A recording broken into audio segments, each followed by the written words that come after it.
Welcome back to Roadmap, Auto Trader UK's product and tech podcast. In today's episode, we're unpacking the topic of digital sustainability. So I know we're having a bit of a pre-talk and I really haven't got my head around it, especially looking at my inbox. So it'll be fascinating to chat to our AT guest today. So I've got Joe Utoff. Hey, Joe. Hi. I've got Kate Southern. Hello, Kate. Hello. And last but not least, I've got Rach Phoenix. Hey. Hey. So we've got a mix of designers and dev here. So welcome. I was tempted to do a load of research on this, but the minute I started Googling it, it started blowing my mind. So I thought rather than like me come up with preconceived ideas what this was about, we'll let you take us through it. So first up, and again, thinking from my perspective, a layman in this subject area. So what is digital sustainability? I don't know who wants to take that. So I think when you start Googling it, there's so much information out there, like you just said, and it can be mind-blowing. But from our perspective, digital sustainability is about encouraging a sustainable approach when it comes to designing, developing, and using our data. And we really want to focus on reducing our carbon footprint across our digital practices, our products, and our platforms. So really, I think that could be broken down into like two different sort of things. So we can really think about being as effective as possible when we're creating these digital products. Like if you take the straightest line, you're going to reduce all the waste along the way. And the other thing is about educating. So educating ourselves and others about those decisions that you can make when you're creating digital products in reducing the carbon footprint that's involved with them, There's a few points you made there. I'm going to come back to them in a minute. But in terms of so I was thinking when I first started in tech, which is, I always go on about how old I am, but literally 27 years ago, I don't think anyone would ever have even thought about digital sustain. I don't think there was sustainability. The amount of printing we did was unbelievable. So what is the impact, the true impact on the digital? Because everything is going digital, whether it be, my wife's just pinged me saying, "Oh, I sold these shoes on Vintage, all digital." She took about 500 images for an £8 pair of shoes that she sold. So, what is the impact? Yeah, it's absolutely massive, and like you say, it's growing so much, and it's going to continue to grow. The more and more we work remotely, and more we work sort of online. I think if you think about the internet as a country, it would actually be the fourth biggest contributor to global emissions. So only China, USA and India produce more emissions than the internet, which is absolutely massive. So I think we talk quite a lot about the emissions that countries produce, or things like the aviation industry, which is another industry that produces less emissions than the internet. So 32 million flights every year, and it's less emissions than the internet. Whoa. Yeah, it's huge, but we just don't talk about the internet. And I think we've been trying to think about why that is. And I think it's because it's not a physical thing. It's not something that you can put an image to, that you can sort of associate sort of that environmental cost. So I think when we talk about it, we really try and make those physical comparisons so that people can start to sort of think, wow, this is a huge, huge thing, and it's growing and growing. So I think at the minute, the internet accounts for around 4% of all emissions across the world, but that is growing. So they're saying that in the near future, that will probably double as well. So it's a big thing, probably the hottest thing for us to be thinking about in terms of reducing our impact. And I know me and Rach were talking this morning, apparently the average person spends about 7 hours online or on devices every single day. Yeah, my kids, I'm just thinking before I get onto energy and I was telling you beforehand, I tell kids to switch the lights off, turn the heating off. But literally, it's school holidays at the moment and they're smashing their devices. I think probably right now we've got 2 Xboxes on in the house, and Jude, my eldest, will have his iPad watching YouTube, mountain bike videos, and the other 2 will be on the phones. They're going to be absolutely killing it. Mm-hmm. And because you don't see it as a physical thing, it's just kind of abstract, the cost of that, as opposed to printing out a bunch of papers. You see the cost of that, the physicality of that, as opposed to streaming and listening to music and moving into the next room and having it continue on. Yeah, because that's the bit you said about being abstract is and this is the bit just as you were talking, my head goes think is because I think right, all right, he's using his Nintendo Switch, so he charged it, but it's not using any power now because it's just using its little battery inside. But what I've not thought about is he's playing Fortnite online, and then all the streaming energy costs. So what, like, you know, when you start thinking of like explaining the going from the abstract to something that's tangible, what are the like energy consumers? What are the things that you look at and say these are the things that take up that? It's You know, like having the impact. Yeah, it's kind of, if you look at it for the whole life cycle of a thing, and we can split it into 3 sort of subgroups there that we can tackle. So we've got the new product development, so that's the new game. As you're developing it and you're testing it and you're maintaining it, that takes up a lot of energy because you have, you know, remote meetings, you've got different iterations, you've got Googling how to fix this bug. Then you have sort of the storage, how you're going to store that and any data associated with that, however many kills you have at Fortnite, etc. And serving therein. So how you save it and how you serve it out. And then you have sort of the end user thing. So their interactions, their downloads, that all costs energy as well. So if we kind of contain it into those 3, it becomes a bit less abstract and a bit more tackleable. Yeah. That's a bit mind-blowing, really. Because I honestly, and I was joking when we started, saying, is this about like the number of unread emails that are just sat in storage? I didn't even do the join up with the kids on the device playing at home. It was like, and again, you go back into home life, it's like, turn that bloody lights off, or why have you left the kettle on, or you boiled the kettle again. But it's none like, oh, you're on, well, there is, you're on your device again, because it's like, it's bad for their eyes and the mind and all that, but it's not no concept of the energy consumption of it. Wowzers. So how did you 3, before we go on to like things we can do, like how did you get interested in this? Is it something you've always been interested in, or is it been something of a more recent not fascination, but like something you've started to get involved in? For me, so I did the carbon literacy training probably about 2 years ago now, and then moving away after that session, I was sort of thinking about what can I do, because you're asked to sort of take something away that you want to do that is more sustainable. So I started to think about, is there anything that we can do in our actual role that will help us?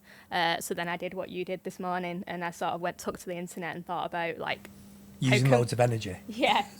How can we be more sustainable? And it was just fascinating to see like that actually the jobs that we do, like we can have a huge say in how sustainable like our business can be, and how sustainable like sort of tech can be in general.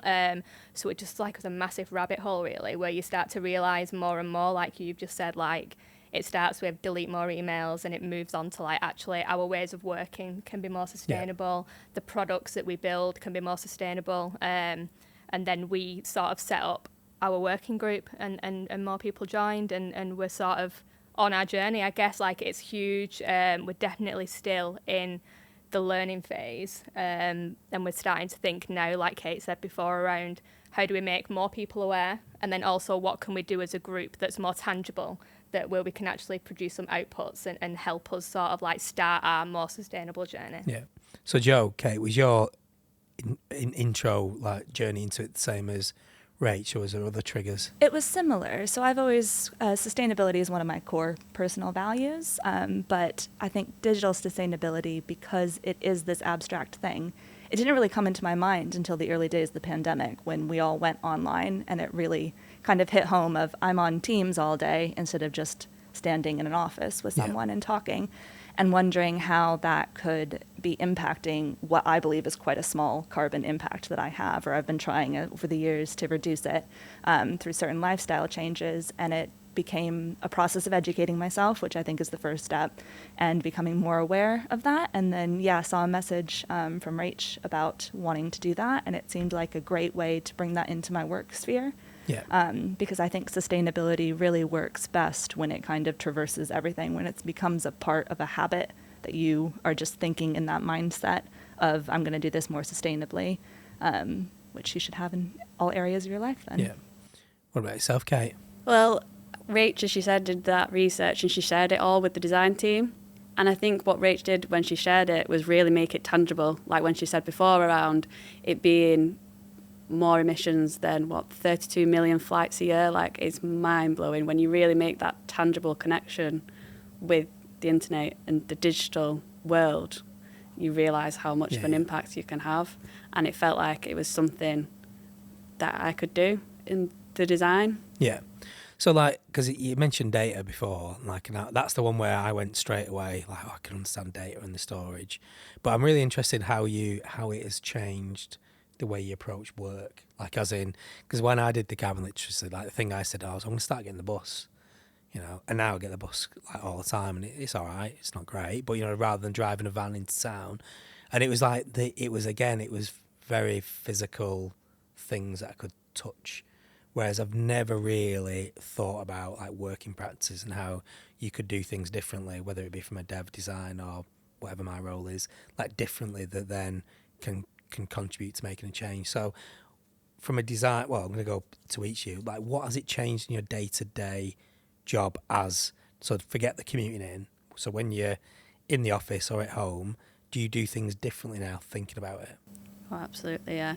I mean, from a design point of view, there's, I think, considering when you think about like downloads and interactions, so the content on the page that a user is going to be consuming when they get to the internet or the website.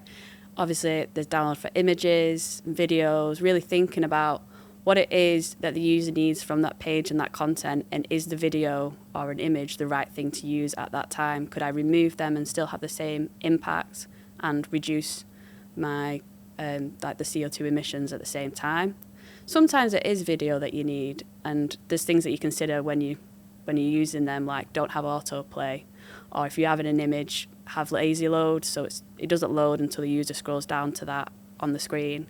So it's not always the case that you can remove the images and the videos, but it's being aware of it and being mindful, I think, when you come into design. And I know colours are also a big consideration as well, because we did a lot of research on which different colours emit more energy when they're on the screen. So darker colours tend to emit less energy. So I know Lizzie, one of the designers, is working really hard with getting dark mode complete and ready, hopefully soon, for that to be released. But also in other areas, could we maybe think about using darker colours, also like on the sort of normal site, if you like. Yeah. So yeah, they're sort of the mindful things that in design anyway that I've definitely taken away. Do you find that where, like, because obviously the user experience is super important, where is that balance point? Because like you can swing one way. Because I was just thinking, like, I used to work on green screen, like terminals, and it was just like it was literally like something like looked like an Atari. There was like no colours. Like, how do you get the balance right? Because obviously you want a great user experience, but also you don't want it so it's like that heavy bit. So how do you get that balance? Or have you not found that balance point yet? I think it's about, usually, like, if we think about less is more as a principle for sustainability, like that is also like indicative of good UX. Like we're enabling users to get the job done as quickly as possible. So really thinking about when we're creating products, thinking about what is it that truly adds value, and then what is important to the user, and then thinking about how can this be done in the most sustainable ways. So I think, like, back to your question around like how do you bring it into work, I sort of think about everything from an energy perspective, whether that's like our ways of working, or whether it's like building a product or a page or a user journey. Like, how much energy is going to be consumed in both creating that product as a team, and then ultimately the energy that's going to be used and consumed by that product once it's live. And a lot of that means thinking about sort of what is the least that you can do to get that job done, in terms of like working together and in terms of like the thing that you produce. So like Kate's touched on, if you've got a landing page that you're trying to create, does it need to have 10 images on it? Does it need to have a 4-minute video on it? Is that genuinely adding value to the user's experience, or is it adding more noise? Yeah. What is the simplest way of getting them from A to B? And I think a lot of the time, sustainability and good UX and good user journeys actually work together in that respect, because you're reducing that time to get the job done. But obviously I think there is a balancing act. Like, we are a lifestyle brand, and we there is occasions where you do need images, and I think argument from the sustainability perspective is if the image really adds value, the less images you have, the better. If you've got 10 images on a page, that's not as valuable as having one really great image that really does tell the story that we're trying to depict. So it's about balance, like you say, and also we're looking at things that we can show that aren't just images and videos. So we talk about images a lot because images, I think, are responsible for like 40% of the front end page weight because they're so heavy in terms of size. So we're looking at some alternatives as well. So I know we've recently put a lot of time into creating new illustrations. So illustrations are a much lighter media type than images, and they can tell a story just as well sometimes. Didn't even think of that. Yeah, so we're thinking, can we design components that include illustrations? Does every component need to have media attached to it? Sometimes the words are more than enough. So I think as a working group, we're looking at creating tools that enable people to think about those things instead of us always relying on images and then really saving the images for where they add the most value. Yeah, interesting. And from a dev perspective, Joe, so like I can sort of that is like, so that really is tangible. I like when you said about the illustrations, like I was like, never thought about that really. I know we're doing illustrations or getting it up and running, but I didn't think of even the sustainability angle. But I feel like it gets a little bit more abstract when you go back into dev world. So what about your dev working practices? Yes, it can get a bit more abstract. So as a data engineer, working a lot with data, which is the storage sort of aspect of the three tiers of what is contributing to the carbon in our working day. And I really, as Rach said, go back to less is more and kind of rethinking before, you save out a new data set of, do we have this already? Are we getting it somewhere else? Do we get it somewhere free for else?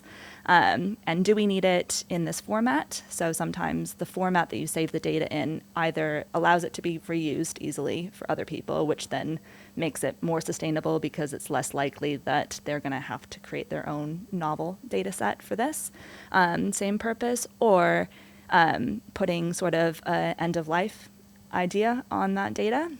So saying that this data set is going to exist for the next month because we only need the data for the next month. After a month, it's obsolete. We don't need it, as opposed to keeping everything for the maximum amount of time that you can keep it on the cloud right now, which I think is about 10 years on Google before you have to reinstate another term limit. So that's sort of looking back at less is more and trying to reduce as well as rethink the way that we're using the data. Is really good, and is something that I think we're adopting well, and it's a natural adaptation. It's also cost effective because you're not paying for more storage, as well as just being much cleaner. You don't go into a bucket and see 15 billion data sets that you have no idea what they are, and they haven't been touched for 13 years, and the people who made them have left. So it makes it a bit cleaner of a dev sort of development.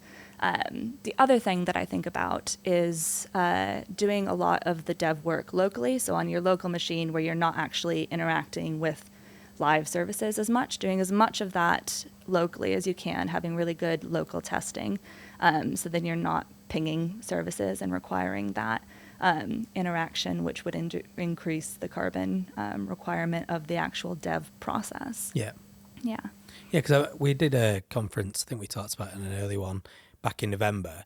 I think one of the talks from James Lewis from ThoughtWorks, he mentioned like looking at actually is it efficient to be always releasing to live, and then the compute power. And it was only one like sentence in his talk, but when again we started talking about doing this one, it was like, oh, I remember James talks about that. So it is the bit of starting to join the little dots up. Are you finding that in the, like you said, you got interested in it in COVID times. So do you feel like in terms of your working practices have changed dramatically, or was it just building on things you were already thinking of doing from efficiencies? That's a good question. I think it's been a slow, gradual change. I don't think it was an overnight sort of switch, because it is sort of those small little changes that you make, and the continually bringing up of, do we actually need this data set? Do we have it somewhere else? what should be the end of life care for this data set, is something that, has gradually built on it. And it's unfathomable sometimes to look back. There has been a big change, I think, from the dev work that I was doing in my PhD, where it was sort of AI. And I think that there's a lot of sustainability around AI training, because the AI and machine learning models that are being produced today are so much bigger than they were 10 years ago. And they require so much more computation to do, that being more thoughtful and not retraining those big models and maybe using some sort of transfer learning or a more efficient or a scheduled thing, and not retraining a huge model every day because it's unnecessary probably. Or if it is necessary, you should rethink, is there a way that you could get that somewhere else for less intensive computations? Pete Appleby talked a little bit about that, how you can get, at some point, be able to, have the compute power on your phone because of the way you make them more efficient.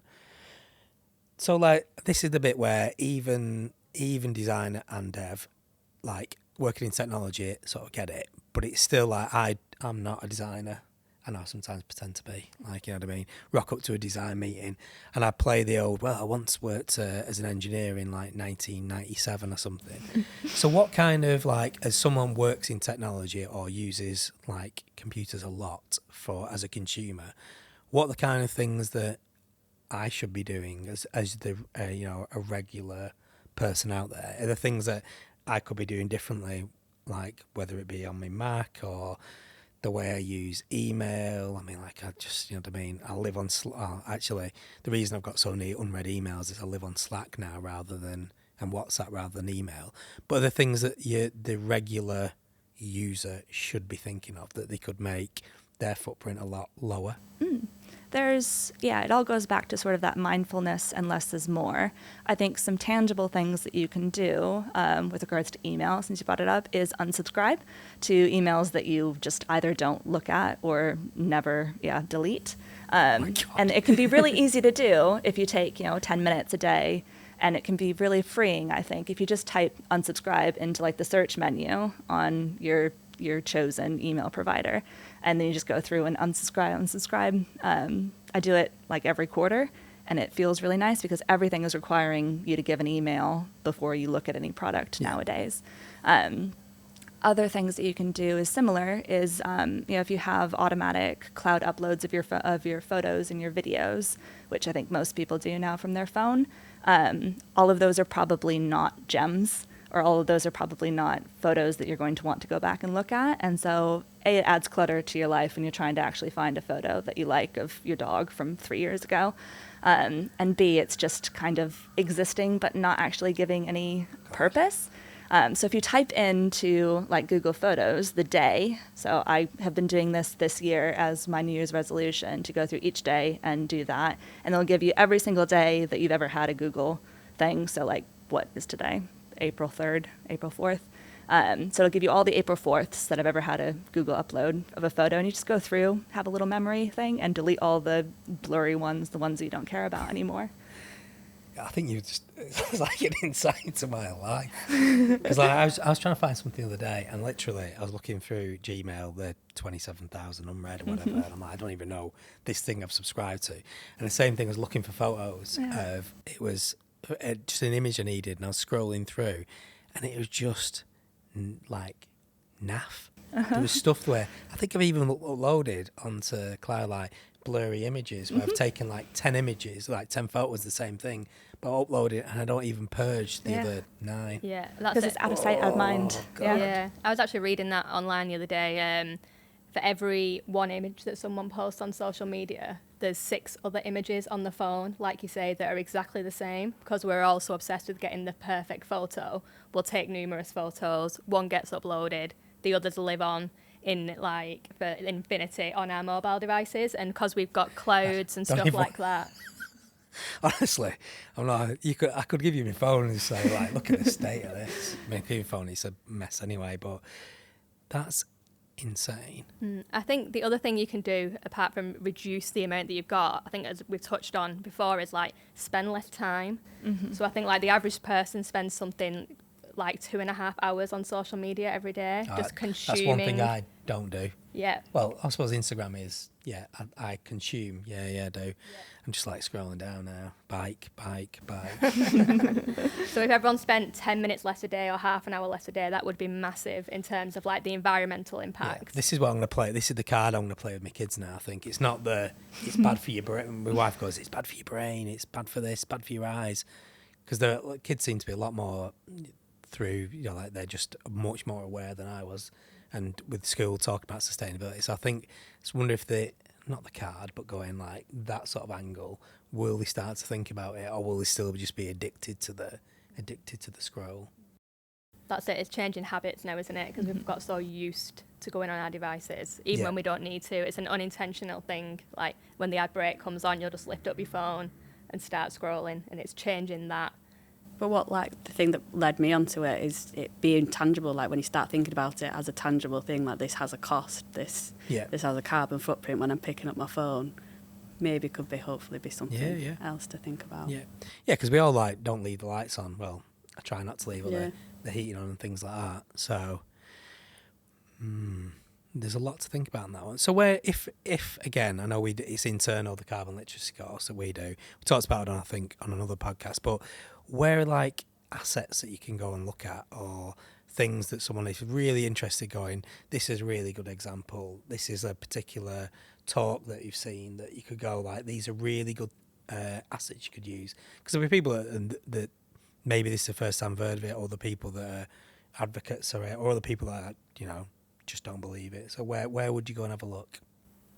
I think it's actually not a topic that's that well spoken about. There's not loads of resources out there. It's still relatively new, which is exciting as well from from a working group perspective. Like there's a real opportunity to sort of like be the voice and be the people that are sort of bringing the information. I think there's a few people. There's Tom Greenwood, who is the founder of Whole Grain Digital. He does a lot of talks around digital sustainability, so you can get most of his talks on YouTube. There's a book that I got recently that's called the Carbon Footprint of Everything. So down to a banana, to an email, to absolutely everything. That sounds fascinating. They've figured out the environmental cost of that. So if you wanted to figure out what something costs, it'd be in that book. And we're hoping as a working group, as we sort of learn more and more as well, to start doing some talks in like the local community, like tech community as well, to start talking about some fascinating tangible things that you can do to sort of help. Yeah. There are some guidelines as well. WAG, the accessibility that we usually used for accessibility and known for accessibility, they brought out guidelines now around sustainability as well in the different areas of design, data development, product. So they're really interested in there as well. Yeah. And so what is the big takeout? I mean, my takeout right now is, I know my phone is always at maximum storage. My phone's absolutely knackered. I need a new one. But, you know what I mean? It's always at maximum storage. My email is overflowing. I never unsubscribe. It's like now going, these are all tangible things that go, I am like probably going back to the person that in the 80s, because I'm like, leave all lights on in the house, like Blackpool illuminations, like, you know what I mean? It's like, I feel like I'm one of them now, where all of a sudden you go, oh my Lord, I'm pretty backwards. So, like, but what was your hope for the takeout of today's session? Do you have something in mind? I think, obviously, we've talked about it a lot, and it's a massively overwhelming subject. I think, as we've already said, I think the main takeaway has to be less is more. And I think if everyone can be thinking about that either as individuals or in your own personal habits on the internet, whether you're a video gamer, whether you're someone who spends hours on social media, YouTube, like try and do a little bit less. That can be an individual contribution, as well as removing a lot of the clutter that we've got on our devices and in our clouds. From a team perspective, can we be more sustainable in the way that we work with each other? And that can be anything, even sending one less Slack message, walk over to that person in the office and have the conversation, just thinking about the energy that's being created when you interact digitally and thinking about ways that you might be able to reduce that. And then from a product perspective, for the designers and devs that are building stuff, just really starting, just even acknowledging that it's a thing, I think as a starting point is great, and knowing that there is a cost to it will mean that we'll ultimately start to do small things that help us on our journey. Yeah. Cool. I feel like I've gone into the world of Tron, you know, like I'm suddenly inside. My mind is slightly blown. Yeah, which isn't great for early morning. But thanks again. That was fascinating. So cheers, Joe, Kate, Rach. I presume you're all on LinkedIn if anyone wants to like look you up and chat more. Yeah. Brilliant. Yep. So thanks again. And thanks again for tuning in. So remember to please like and subscribe on YouTube and hit that notification button so you never miss an episode, and follow us on Spotify and Apple Podcasts. And that's me chastised. Thank you. Thank you.